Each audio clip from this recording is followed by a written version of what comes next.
আর একটুর জন্য ব্যাধের নিক্ষেপ করা তীর থেকে প্রাণ বাঁচিয়ে হরিণটি দিশাহীনভাবে প্রাণ নিয়ে দৌড়াতে থাকলো।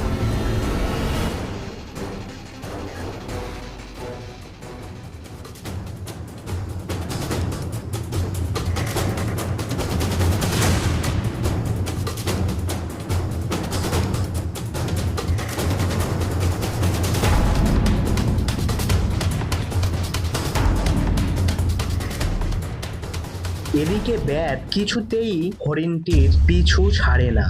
সেও হাতে ধনুক ও পিঠে ধনুকাধার নিয়ে হরিণটির দিকে ধাওয়া করতে লাগলো।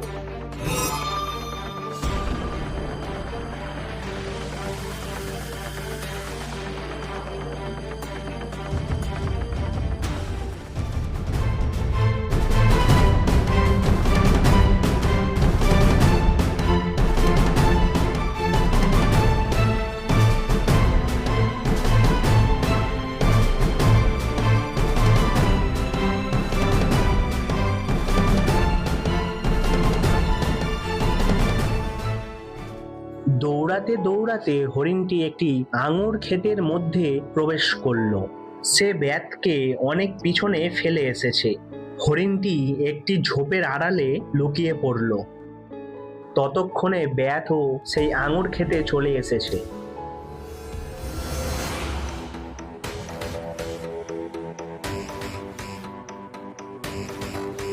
ঝোপ লতা পাতার আড়াল থেকে হরিণ ভাবছে যে সে ব্যাধকে দেখতে পাচ্ছে না, তাহলে ব্যাধও তাকে দেখতে পাবে না।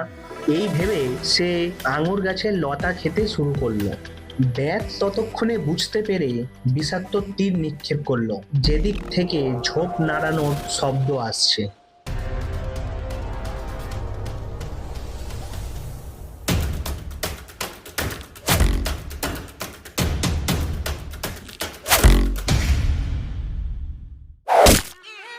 আর যা ভয় পাওয়ার ছিল তাই হলো।